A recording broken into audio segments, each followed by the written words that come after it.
Yep, hi, Steve Ansell here, the anchor commentator for Portsmouth Live Radio, which is working with, of course, Express FM right throughout. I've worked with them for many years, and I run Cows Week Radio. This is our 30th year, and I work with America's Cup Television as well. So looking forward very much to the event here in Portsmouth. Pompey is my hometown, and I learnt to sail here in Langston Harbour, so I'm looking forward to it.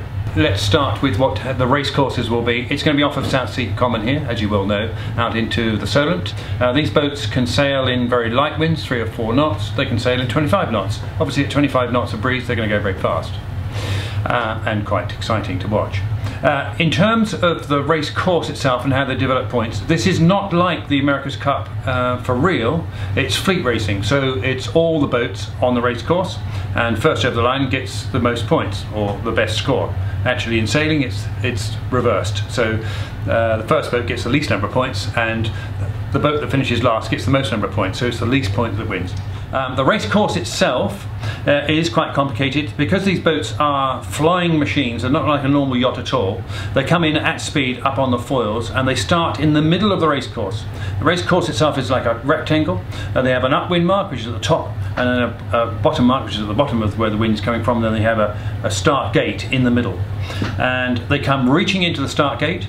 It takes about 10-15 seconds for the first little leg. They go upwind to the top mark, which is a little bit slower, going into the wind. At the very top mark, they'll bear away and go up on the foils and accelerate to their speeds of 30-40 knots if the breeze is up. It may only be 5 or 6 knots if the breeze is light. They still depend on the wind. They will come downwind, but they don't just come straight downwind to the mark at the bottom. They'll tack downwind, so they come down it like this to making sure that the wing is still flowing. It works like an airplane wing. It has to have air flowing over it all the time. That's how it develops the power. They go around the bottom mark, back up to the top mark, and twice round. It's about a 3-mile course. They're aiming for less than a half an hour between each race, for each race, and only 2 races per day. So it will be happening really quick. It happens for 2 half-hour races only, so it's going to be quite sharp and quick when it happens, but exciting stuff too. Boats to keep an eye out for, obviously BAR, Ben Ainslie, the home hopeful. Sir Ben, the most medalled Olympic sailor, and very much based here in Portsmouth there with their centre. They have the home advantage. However, there are many other out there that also have home water advantages. They know that the Solent like the back of their hand, and they're sailing for some of the other sides. We have the new Japanese team, which has Chris Draper on board. He sailed for the Italians in the America's Cup. He's a very talented, high-performance dinghy sailor and an Olympian. So he's with the Japanese team.